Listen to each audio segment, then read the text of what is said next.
C'est l'heure de politique sur France 24 en partenariat avec Slate.fr. Bonsoir Jean-Marie Colombani. Bonsoir Roselyne.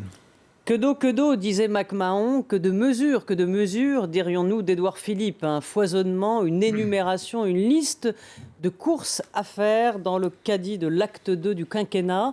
L'acte 1 était entièrement tourné vers l'économie et vers la compétitivité. L'acte 2 sera écologique. Et il déclare aussi la guerre au plastique. Édouard Philippe, on l'écoute. Ces 12 prochains mois, mesdames et messieurs les députés, seront ceux de l'accélération écologique. Le premier axe de notre plan de bataille, c'est de rendre plus propre notre économie. Nous voulons donner aux Français les moyens de se chauffer sans polluer ni payer toujours plus. Nous transformerons donc le crédit d'impôt de transition énergétique en une aide plus massive versée en faveur de ceux qui en ont le plus besoin.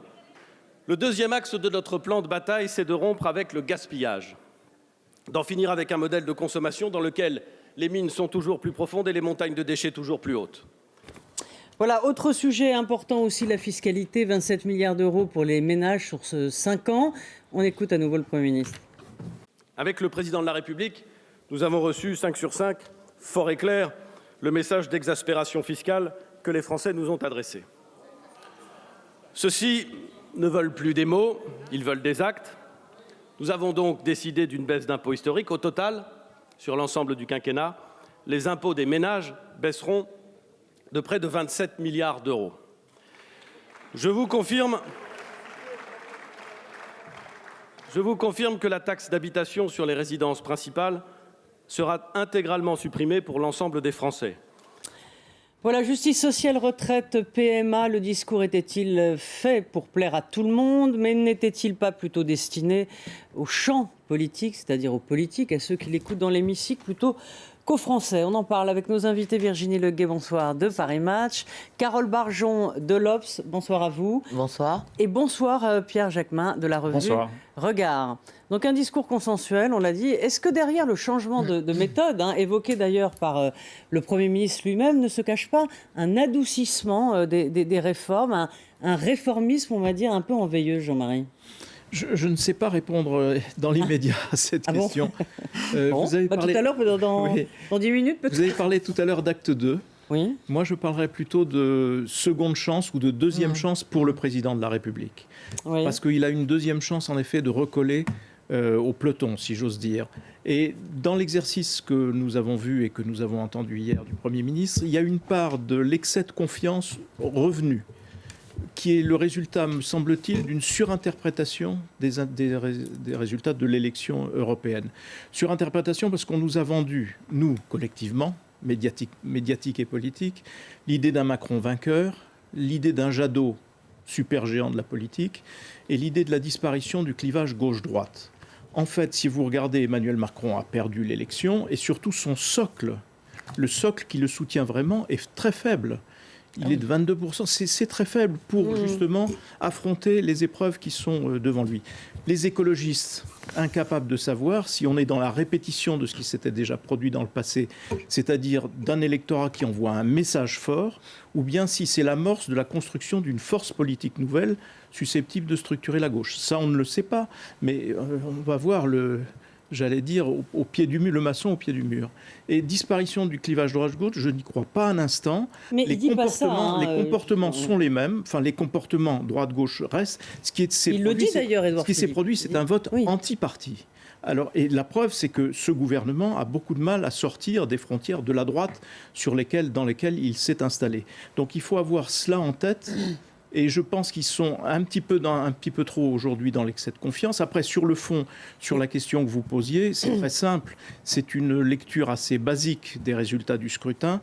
Donc on fait comme si on reprend les mêmes, on refait la même chose, comme s'il n'y avait pas eu cette énorme parenthèse, commencer avec l'affaire Benalla et terminer avec les Gilets jaunes. Oui. On repart de ce point de vue-là, on reprend le chantier là où on l'avait laissé et on fait deux inflexions.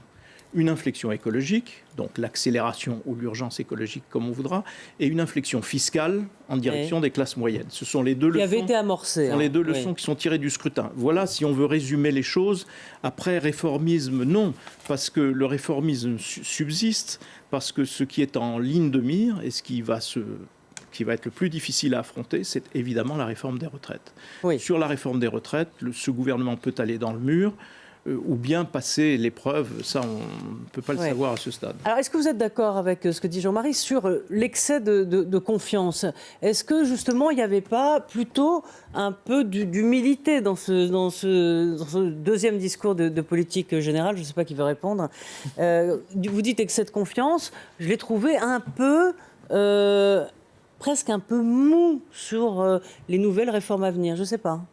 Dites-moi. Sur le fond oui, sur le fond, parce que dans le fond. ton... le ton... Ah non, mais ça compte. Il y a quand même eu une inflexion dans le ton, moi, je crois, parce que c'est vrai qu'on a beaucoup critiqué l'arrogance de ce gouvernement et d'Emmanuel Macron, d'ailleurs, notamment, encore beaucoup plus que celui d'Édouard Philippe, au moment de la crise des Gilets jaunes, et même c'est en partie peut-être, pas seulement, mais ce qu'il a provoqué ou ce qui a servi de déclencheur. Donc de ce point de vue-là, oui, il y a quand même, je trouve, un changement de ton.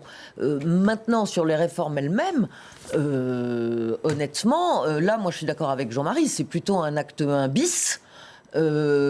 Plutôt qu'un véritable acte 2, parce que sur l'écologie, d'accord, il met l'écologie en tête de son discours, il parle d'urgence écologique, d'accélération écologique, tout un tas de termes qui est destiné à démontrer qu'il y a un vrai virage, mais il n'y a pas de virage. La plupart des mesures étaient déjà, les projets de loi sont déjà prêts ou en passe d'être examinés ou en train d'être examinés. On va interdire à l'administration les gobelets en plastique. Les objets en plastique, c'est très symbolique, c'est très bien, on n'est pas contre, mais il n'y a pas... Alors, mais il n'y a plus un mot quand même. L'acte 1, rappelez-vous, le président des riches, la compétitivité, la suite, dans le fond, logique de ce qu'avait fait François Hollande sur le CICE.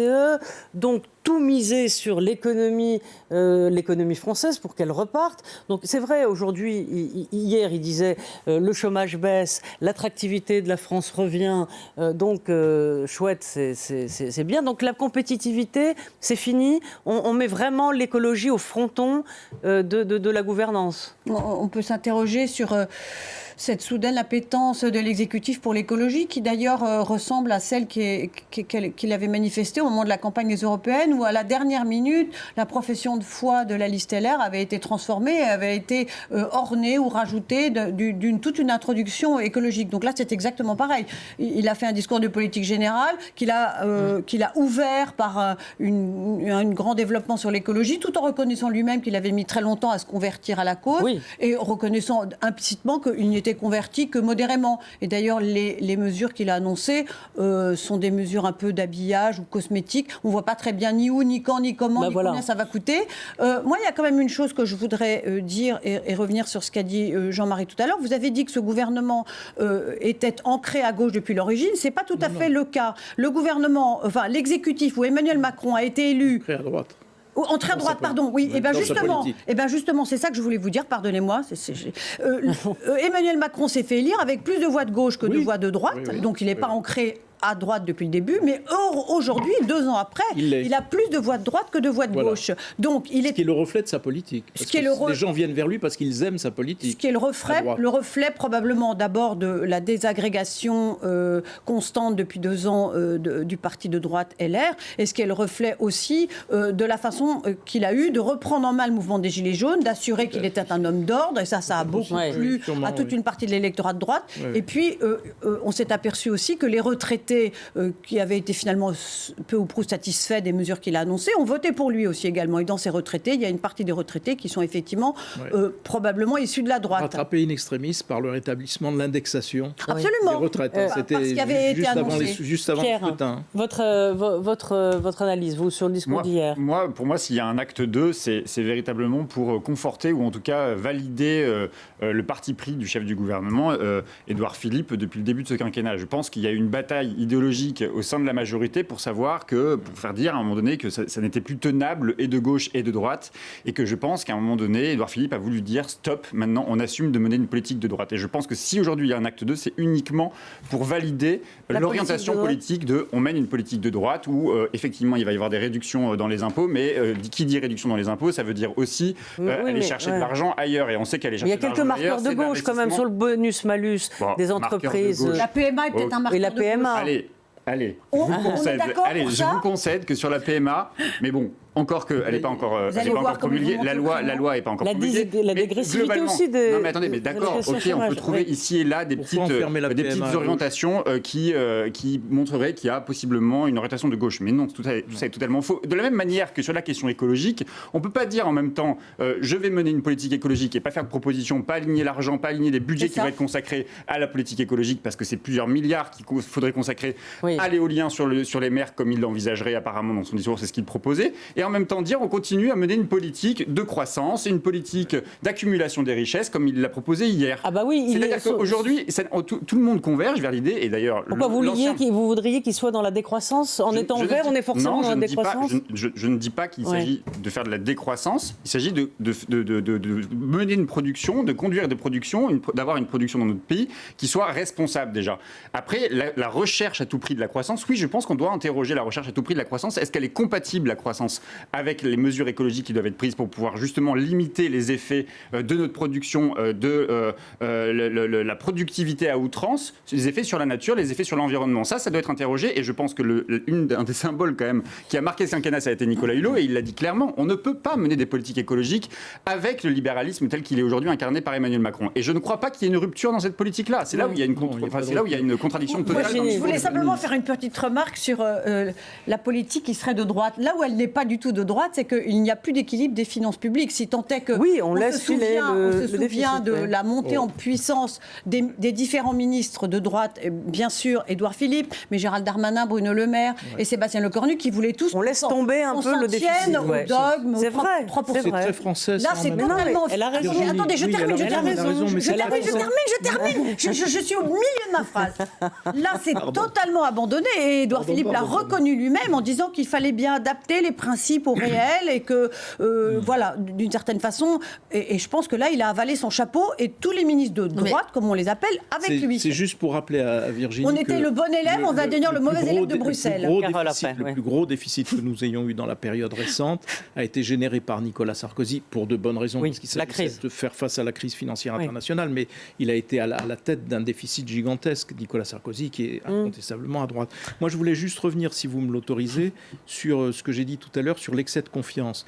L'excès de confiance politique, dans le regard politique qui est porté, et dans la certitude qu'ils ont que maintenant ils sont bien installés dans ce face-à-face entre eux et l'extrême droite, et qu'il suffit laisser venir à moi justement les maires de droite, les élus de droite, ils n'ont qu'à se baisser pour ramasser. Et tout ira bien, et qui viennent d'ailleurs, et tout ira bien. Or moi je trouve que ce schéma non seulement est extrêmement dangereux, mais qu'on ne fait pas attention à une chose qui fait qu'on change vraiment de période.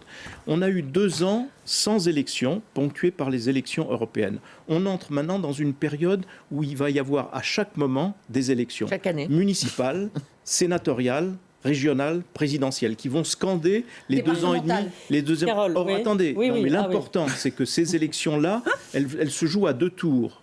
Et au 2e tour, vous allez avoir peut-être des triangulaires, peut-être des quadrangulaires. Non, surtout, ce que vous allez avoir, c'est qu'il y a une très forte possibilité qu'arrivent des présidents de région extrême droite ou des maires extrême droite, et que le schéma dans lequel Emmanuel Macron veut nous enfermer, moi ou l'extrême droite, va être peut-être être balayé. Une fois de plus, non, peut au contraire être balayé par les électeurs, parce que si vous avez des triangulaires, vous pouvez avoir une victoire du FN à 35 ou 38%. C'est dans beaucoup d'endroits comme ça. Et donc, il joue un jeu, je pense, dangereux, et il est extrêmement dommageable qu'il y ait d'alternative ni à droite ni à gauche, et c'est en cela cela que je disais excès de confiance, Oui, parce mais- que c'est leur schéma politique. D'accord, mais Et cela, c'est pas D'accord, faux. d'accord, vous avez précisé. Avec, voilà, Bien et cela sûr. avec les perspectives qui sont Non, mais- celles d'élections à 2 tours, vous verrez, Oui. avec des écolos forts et qui ne se désisteront pas, vous verrez que le plafond de verre dont on parle toujours vis-à-vis de l'extrême droite, au moins au niveau local et Va- régional, va- n'existera va- plus. Tout ça Et n'est on pas parle, faux. voilà. Tout ça n'est pas faux, mais c'est pas de la faute d'Emmanuel Macron. Si le Parti socialiste s'est autodétruit d'un côté, bien sûr. et si les La droite a LR, Sauf que faute d'avoir suffisamment réfléchi à leur l'évolution ligne. de la société, se sont également autodétruits. C'est vrai. Donc lui, il profite d'une situation qui est, je vous l'accorde, extrêmement dangereuse potentiellement. On est bien d'accord. Après, est-ce que pour autant ils sont, assez arrogants en J'ai pensant pas dit qu'ils ont arrogant, gagné? je pense qu'ils font Non, non, un mais calcul moi, politique je ne sais qui est pas dangereux. si. Voilà, bon, c'est tout. en tout cas, moi, ce que je note par rapport à ce qu'on disait avant, c'est qu'il est très difficile, en fait, d'avoir une lecture unilatérale, je trouve, du discours d'hier, parce qu'en fait, c'est du super en même temps. On peut tout à fait avoir une grille de lecture en disant c'est la poursuite d'une politique purement libérale, puisque on voit qu'effectivement, la baisse des impôts, c'est plutôt en général une revendication de la droite. Bon. Ouais. Et plutôt une politique libérale. La dégressivité des allocations chômage pour les oui. cadres les plus aisés, Reste à voir. on peut se dire, après tout, c'est une mesure de justice sociale par rapport aux autres, mais pas tellement. Non, parce puis que- surtout de dire que le travail doit Pardon. payer plus que l'inactivité. Sans doute. Ouais. Sans Donc, doute. et ça, c'est Mais ce qui mais plaît on au peut fond, aussi ça se plaît à la dire, est-ce droite, que ça oui. n'introduit pas une brèche, au fond est-ce que ça donne pas un signal pour la dégressivité des allocations tout le monde. chômage pour tout le monde un Absolument. jour? Bon. Ouais. Donc, il y a des grilles de lecture extrêmement libérales comme ça, et il y en a d'autres, comme l'a rappelé tout à l'heure Virginie à juste titre, qui est qu'il a creusé le déficit. Donc, Voilà. c'est de ce côté-là. Donc, moi, je trouve que c'est du super en même temps. Et Oui, je voulais Virginie, rajouter il y a- quelque oui. chose à propos de ce plafond de verre. Si on regarde les choses telles qu'elles se sont passées, le Front National n'a pas fait un très bon score Non, à ces il européennes. stagne. Et on ne peut pas dire qu'après stagne. 5 mois de gilets jaunes et de colère C'est vrai. et de revendications multiples dans le pays, vrai. il ait finalement profité de quoi que ce soit. Il a même envoyé un député de moins qu'en 2014, où il était déjà arrivé en tête. Et finalement, certains sondages qui lui donnaient jusqu'à 24 ou C'est pas un 25 bon scrutin. ont été très oui, loin c'est du vrai. compte. Oui, tout à fait. Et Emmanuel Macron, dans le fond, ne s'en est pas si mal sorti, non pas parce qu'effectivement il n'est pas arrivé en tête, mais parce qu'il n'a fait que 0,9 de moins, ce qui, somme toute, est un résultat, disons, honorable. Mais le Front National n'a aucune poussée, c'est ça, je voulais vous rassurer, Jean-Marie Non, mais Orphaine. c'est vrai. C'est vrai. Sauf que Il pourrait moi- même peut-être stagner. sauf qu'on va rentrer dans une logique Alors, à plusieurs tours et que ça change la donne. Mais bon. Au municipal, il y Pierre. aura du mal. Hein. Oui, vous vouliez rajouter Non, quelque je voulais juste chose, rajouter oui. quelque chose sur la réduction des dépenses, parce qu'effectivement, on creuse la dette, mais en même temps, on voit bien que le projet et le plan de ce gouvernement, c'est aussi d'aller chercher dans les années à venir, d'aller chercher des économies dans les ministères, d'aller chercher des économies dans Mais les c'est ce qu'ils voulaient faire au départ, collectivités ils y locales. sont pas Mais ils arrivés. vont faire les je suis même pas privatisations, sûre qu'ils vont le les faire. privatisations qui ont lieu là, notamment sur ADP, telles Ouais. qu'ils les avaient engagées. C'était aussi des rentrées d'argent dans les caisses de l'État. C'est C'est vrai. aussi comme ça qu'ils souhaitaient compenser la fameuse dotation c'est de vrai. 10 milliards. Il y a ça, il y a les Il y a privatisations, il y a quand même la les délégations de croissance services qui- publics, il y a ouais. l'abandon d'un certain nombre de politiques, la culture risque d'en payer les frais. Il y a quand même une logique qui n'est pas une logique de gauche, qui est certes, on envoie un signal aux électeurs qui est de dire vous allez payer moins d'impôts, et certes derrière, Non, mais il y a en aussi revanche, une vous allez sans augmentation doute du payer pouvoir davantage. d'achat. Enfin, il y a Oui, ce genre de choses quand même. Ouais. Donc il y a vraiment les deux, quoi. Je voudrais qu'on reparle du clivage gauche-droite, parce qu'en fait, il le dit, Édouard Philippe, il n'a pas enterré le clivage gauche-droite. Enfin, je l'ai bien compris. On l'écoute, Virginie, vous Bah faites non, les il gros s'en yeux. sert Mais oui, terriblement, même. mais oui, on l'écoute. Je ne crois pas non plus, pour ma part, que les cultures de gauche et de droite aient disparu. Il y a dans notre pays une culture de gauche, il y a une culture de droite, il y a une culture du centre. Le nier, ce serait oublier 2 siècles d'histoire politique. Voilà, nier 2 siècles d'histoire politique. Donc la droite et la gauche, pour lui, existent toujours.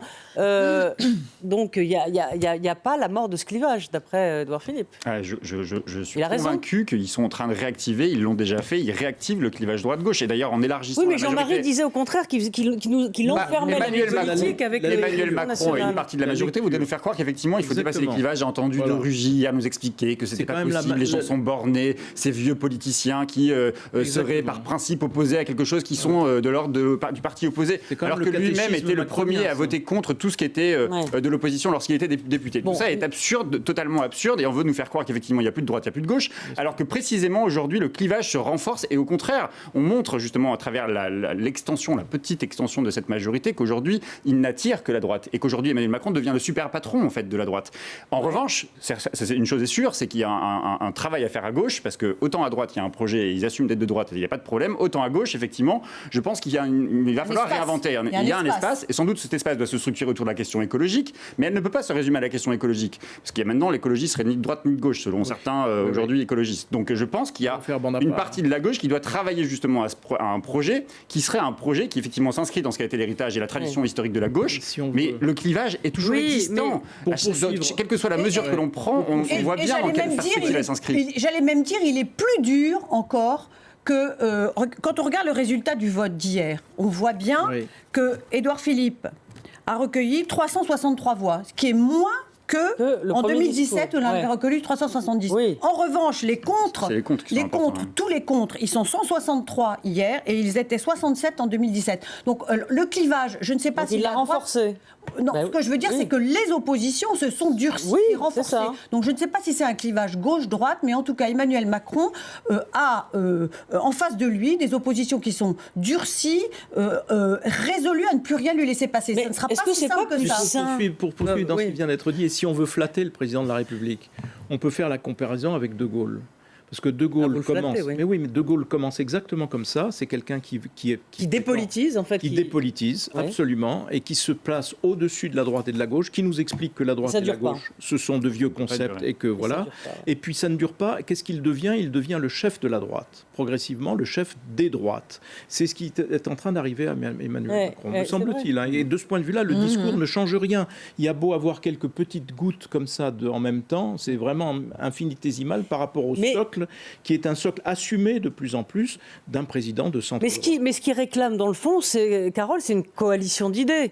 Puisqu'il dit, d'accord, il reste une culture de droite, une culture de gauche, mais ce qui doit primer, c'est notre pays, c'est l'intérêt du pays. C'est pas les petites querelles politiciennes où chacun fait sa tambouille pour dire non parce que pour le plaisir de non. Non, mais les rapprochements d'idées, il les a déjà eus, puisque au fond. D'après le vote des européennes, qui reste ensuite évidemment à confirmer dans d'autres élections. Mais enfin, tout de même, on voit bien que la droite s'est déjà séparée. Bien sûr. Et sur quoi ? Sur la question du libéralisme. C'est-à-dire que c'est la droite libérale qui a rejoint Macron. Pardon, on pouvait commencer par Juppé, il y a eu Valérie Pécresse l'autre jour, etc. Et donc, en fait, lui, il est à la tête, effectivement, d'un bloc central de centre-droit, c'est vrai, mais en fait, ce sont les libéraux qui forment ce groupe central. Et ce sont les libéraux, que ce soit sur le plan économique et sur le plan sociétal. Parce qu'en fait, ce sont les libéraux libertaires. Et c'est pour ça qu'il fait d'ailleurs aussi la PMA. Et donc, qu'est-ce qui reste à droite ? Il reste des gens... Pour certains, un réduit, un réduit conservateur, pour d'autres qui sont entre... Oui, alors il y en a quand même d'autres, parce que je veux dire, il n'y a pas que les électeurs de François-Xavier Bellamy, il y a quand même, la droite n'est pas réduite tous ceux qui constituent les parlementaires à l'Assemblée nationale, et qui, eux, sont encore parfois un peu colbertistes, mais pas toujours, c'est pas très clair. On voit bien que sur la privatisation d'aéroports de Paris, la droite, là aussi, s'est divisée. Donc, c'est très complexe. Et de ce point de vue-là, il a réussi à la faire voler en moment. Je voudrais qu'on écoute quand même des réactions à ce discours d'hier de l'opposition aussi, parce qu'on a écouté beaucoup Édouard Philippe, et savoir ce qu'on a pensé, ce qu'en ont pensé les divers groupes politiques à l'Assemblée. Je pensais m'abstenir, et j'avais envie de m'abstenir, et je vais finalement voter contre, parce qu'en écoutant le Premier ministre, il y a quand même des sujets absolument majeurs qui fait qu'une opposition ne peut pas voter pour cette déclaration. D'abord, il n'y a rien de nouveau dans cette déclaration. Aucun calendrier, aucune mesure n'est budgétée. En ce qui concerne les baisses d'impôts, elles vont être maximum pour ceux qui les payent de 25 € par mois. Donc évidemment, avec le coût de l'électricité qui augmente en parallèle, vous imaginez que l'effet est à peu près néant. Et ça ne change pas fondamentalement la vie des gens. Le compte n'y est pas. L'urgence écologique, il y a des mesures placebo qui, pour certaines d'entre elles, vont dans le bon sens. mais très en deçà de ce qu'il faudrait faire aujourd'hui pour nous mettre à la hauteur de la perte de biodiversité et du réchauffement climatique. Voilà, alors est-ce qu'en en faisant cet appel des élus de droite vers Macron, est-ce que ça a justement, ce que vous disiez un peu, peut-être radicalisé un peu plus d'un côté la droite, bon la gauche elle c'est sûr qu'elle ne va pas voter Macron. La France insoumise, le Parti communiste. Oui, mais sur la droite, est-ce que justement ça n'a pas appuyé sur le frein beaucoup plus que... C'est intéressant ce qui se passe à droite, parce que regardez ce qui s'est passé justement à l'Assemblée nationale. Effectivement, il y a une grande partie des députés Les Républicains qui ont décidé, in fine, effectivement, de voter contre, alors que quelques années auparavant, ils s'étaient plutôt abstenus. À l'inverse, du côté du Sénat, puisque le Sénat a été consulté aujourd'hui sur le discours d'intérêt, le discours de politique générale du Premier ministre, là, les sénateurs se sont très majoritairement abstenus et n'ont pas voté contre, les députés et les sénateurs, les Républicains. Donc on voit bien que quand même, il y a une stratégie à double tranchant de chaque côté. Il leur propose un acte de décentralisation. Donc, non, mais c'est là où il y a une finesse, quand même, une tactique politicienne qui est celle du gouvernement, qui sait sans doute travailler au corps les sénateurs justement pour obtenir un certain nombre de choses, et notamment dans la perspective d'une réforme constitutionnelle, ou peut-être aussi dans le cadre des alliances qui pourraient avoir lieu dans les municipales. On sait très bien que les sénateurs sont quand même très en avant et très mis en avant dans le cadre des élections municipales, et sont souvent d'ailleurs élus locaux dans les mairies. Donc ils ont plus d'accords à avoir avec cette majorité que ne l'ont les députés. Mais on sent aussi chez les députés Les Républicains une envie d'exister en tant qu'opposition. On n'existe plus sinon si ces députés-là décident de voter pour cette majorité. Il faut avoir en tête l'importance des prochaines sénatoriales, parce que la réforme constitutionnelle est très dépendante du vote du Sénat. Bien sûr. Et donc la composition future du Sénat est évidemment essentielle. Et aujourd'hui, pour Emmanuel Macron, c'est le principal obstacle. Mais il y aura quand même le mode de scrutin qui, dans cette réforme constitutionnelle qui nécessiterait les 3/5 sur le nombre de parlementaires. En revanche, la réforme sur la proportionnelle va être faite. Oui, non ? Sans doute. Elle peut être faite par une loi organique. Oui, de la même manière qu'Emmanuel Macron a menacé les sénateurs. Non, mais parce qu'il n'a pas témoin d'un doute. Non, il n'a pas besoin. Mais de la même manière qu'effectivement Emmanuel Macron, enfin le Premier ministre, a menacé les sénateurs, enfin de manière générale les parlementaires, de faire un référendum sur la. Et on sait très bien que c'est victoire, c'est gagnant-gagnant pour Emmanuel Macron, parce qu'on sait que les Français voteront pour une réduction des nombres de parlementaires. La nouvelle composition du Sénat pour le savoir. Moi, je voudrais revenir juste sur un point, parce que vous avez questionné le fond des mesures annoncées. Moi, je pense que beaucoup va se jouer sur la réforme des retraites. Oui. Parce que c'est une réforme qui concerne tous les Français, sur lesquels les Français sont très à cran. Et là, on a assisté à une véritable entourloupe. L'astuce qu'on connaissait déjà, Jean-Marie, mais on la connaissait. Là, on préserve l'âge légal, mais ce ne sera pas l'âge réel. Parce que l'âge réel, il faudra travailler davantage. En gros, on vit plus longtemps, donc on doit travailler davantage. Pour gagner plus. Et ça, on va vous parler des 64 ans, qui seront le véritable âge.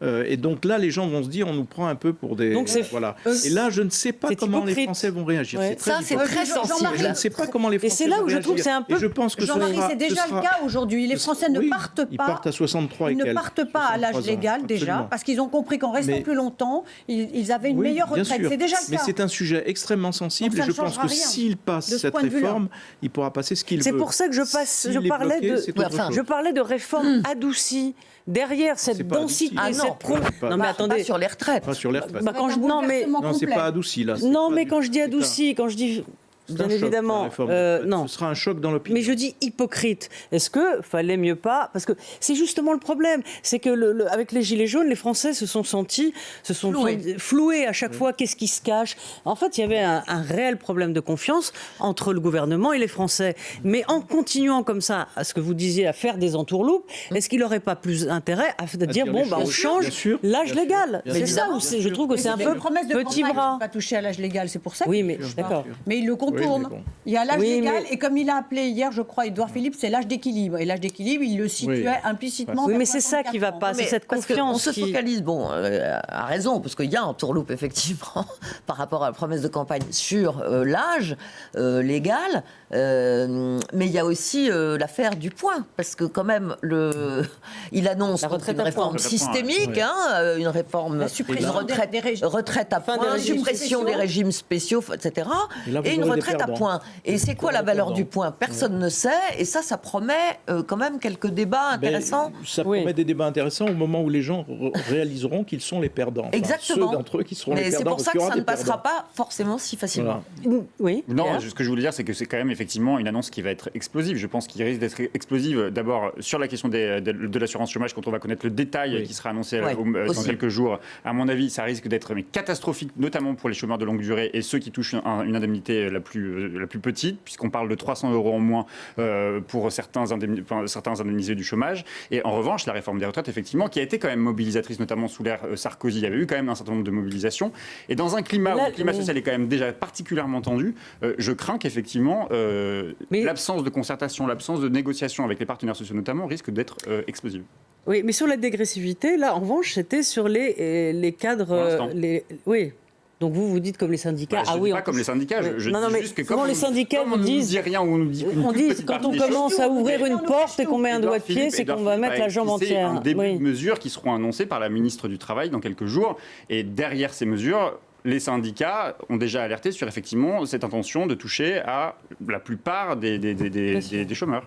Je Oui. voulais revenir sur un aspect de la réforme qui va, me semble-t-il, malgré tout, plaire à l'opinion publique, Oui. qui est l'alignement du public sur le privé. Édouard Philippe a expliqué... Sur les retraites. Exactement. Oui, sur Édouard les- Philippe a expliqué hier que le calcul des retraites pour les fonctionnaires se faisait sur les 6 derniers mois sans les primes et que désormais ça se fera sur l'ensemble de la carrière avec les primes et que donc globalement ça va se faire de façon très progressive si j'ai bien compris. Ça alignera le public et le privé. C'est quand même une des revendications fondamentales. Ce qui des n'a jamais Français. été fait. Jamais. Bien et, sûr. et les Français le réclament. Oui, ça, depuis ce des sera années. populaire. Voilà, Mais absolument. le- Et il est possible que Ça, c'est populaire. que Oui, c'est- mais- avec cet habillage finalement assez populaire, il arrive à emballer des choses qui le seront beaucoup moins dans la réalité. Finalement, c'est un bon stratège politique. Ah bah, ça, Il fait de la Ouais. politique. Ah non, Emmanuel Macron est un excellent Il fait- stratège et Ça, étonnamment, personne n'a dit le contraire. Eh oui. Il fait de la politique à l'ancienne. Hein. en plus. Ah oui, le nouveau monde rejoint l'ancien. Et je crois quand même Ouais. l'homme fort de cette séquence, c'est quand même aussi le Premier ministre. Absolument. Qui sort Ouais. vraiment grand. Ragaillardi, et qui a contribué à faire venir les troupes à lui. Enfin, on va voir. Hein. Ah bah, la Ouais, il poutre incarne. Travaille encore. et elle a donné des résultats là jusqu'à y compris Absolument. aux européennes. Vous avez raison.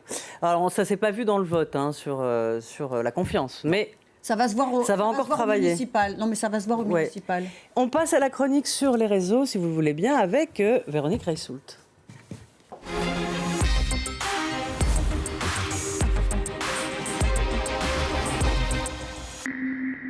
Bonjour ma chère Véronique. Bonjour.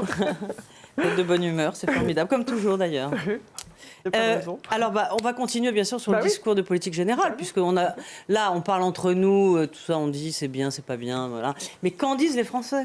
Bah, alors, enfin, les une internautes, partie. en tout cas, les internautes, pas grand-chose, dites-vous. Enfin, figurez-vous que ça n'a pas passionné les internautes. 45 000 messages, on ne peut pas dire que c'était un engouement incroyable, c'est un Oui. peu faible. Et globalement, surtout que dans les 45 000 messages, si je regarde, c'est beaucoup de politiques, beaucoup de partis, beaucoup de militants, beaucoup de sympathisants. Donc, Oui, c'est ça. est-ce qu'on peut C'est le utiliser politique terme qui de parle vrais aux gens, je ne sais politiques, pas, mais en ouais. tout cas, les internautes dits neutres n'ont pas tellement commenté. Pour eux, c'était un discours qui s'adressait à l'hémicycle et pas tellement aux Français. Donc, Oui, c'est ça. vous n'avez pas grand-chose à dire autour de ça. On a quand même regardé les messages dans ces 45 000. Qu'est-ce qui s'est dit? En gros, il y a un grand absent, quelque chose qui a été beaucoup commenté, qui est la santé. Les uns et les autres ont trouvé que la santé était sans doute pas assez citée. En plus, en ce moment, pleine avec ce- mobilisation. Oui, en pleine crise Voilà. d'urgence. C'était- Oui, Alors qu'il parle d'urgence tout au début, il le dit 3 fois le mot urgence. Mais l'urgence écologique. Mais L'urgence des écologique, urgences, économique, ça fait il liste C'était pas au beaucoup rendez-vous, d'urgences, ouais. mais pas les urgences. Sachant que c'était un thème qui était médicales. particulièrement revenu au moment du grand débat national. Exactement. Donc on voit bien le mot urgence. Et vous avez raison, Virginie, comme toujours. La retraite est beaucoup citée aussi. Et ça fait partie des mesures. Ils ont dit l'alignement privé Bah, voilà. public, c'est ce qu'on veut, ça avance dans le bon sens. Donc on va dire que globalement, et puis évidemment, le tournant écologique a été beaucoup salué, mais les uns et les autres trouvaient que c'était un peu flou. Mais que l'intention était là, et donc voilà, que globalement c'était bon, puisque j'ai essayé de sortir les points plus partisans, puisque voilà, globalement c'était surtout les militants qui en ont parlé. Après, le sujet, vous avez parlé de M. Édouard Philippe, c'est que j'ai essayé de regarder, est-ce qu'il y a quelque chose de spécifique sur notre Premier ministre? Alors, les émojis, obligés. Obligé. Alors voilà, les emojis utilisés dans les messages sur Édouard Philippe pendant le discours et pendant toute la journée du 13. Globalement, c'est plutôt positif parce que le personnage qui rigole, c'est quand même une façon de s'exprimer assez courante. Mais on va Mais dire il rigole pour approuver ou il rigole pour... Ça peut être un peu ironique quand même. C'est un peu ironique, voilà. C'est sarcastique et ironique, mais globalement, voilà, c'est important, bravo, c'est bien, ce discours, fallait le faire, voilà. Du coup, j'ai été regarder quels sont les adjectifs utilisés, parce que ce sont des emojis finalement assez génériques, on va dire, souvent utilisés. Eh bien, figurez-vous que les mots qui sont le plus utilisés en premier, c'est sérieux, courageux, calme, fade, transparent, mais travailleur, rigoureux, efficace, flegme et obéissant. Donc globalement, c'est un homme qui est plutôt apprécié. C'est juste. Voilà, plutôt apprécié sur la capacité à exécuter. Même Jean-Luc Mélenchon hier a salué un Premier ministre respecté. Voilà. Mais lui-même a dit qu'il était inénervable. Voilà, c'est ça. D'ailleurs, c'était dans le nuage de mots de inénervable utilisé par François Fillon pour la première fois. C'est ça. Ah oui. Et donc, en gros, voilà, c'est un homme qui est plutôt apprécié. On le juge sérieux. Il continue à tenir la dragée. Après, on trouve les mots transparents, par exemple, et obéissance, parce qu'on dit qu'en fait, c'est quand même le président qui décide de tout. Et donc, voilà. Ouais. C'est fini. Ouais. À Matignon, il vaut mieux être obéissant. À Matignon, il vaut mieux être obéissant, a priori. Ceux qui l'ont été, qui ont voulu l'être, mais il est plutôt apprécié et il était plutôt bien jugé. Autre sujet qui nous éloigne un peu de la politique, pas tant que ça, vous allez nous dire, bon, très bien, c'est la vidéo deepfake, alors qui a circulé hier sur Mark Zuckerberg, vous allez nous expliquer. Alors, avant de vous expliquer, je vous propose d'écouter cette vidéo, de la regarder. Imagine this for a second. One man with total control of billions of people's stolen data, all their secrets, their lives, their futures. I owe it all to Spectre. Spectre showed me that whoever controls the data controls the future. Bon, je ne voulais pas vous faire un petit test d'anglais. Je contrôle le futur, je veux contrôler le futur. Donc en gros, il dit, on voit M. Zuckerberg qui dit, imaginez pendant une seconde un homme avec le contrôle total de milliards de données volées, qui connaît tous les secrets de la vie des gens, leur intimité et qui peut maîtriser l'avenir. Bref, j'ai compris, ça m'a montré que le contrôle des données permet de contrôler le futur. Évidemment, vous doutez bien que Mark Zuckerberg n'a pas dit ça. Même si c'est un peu vrai.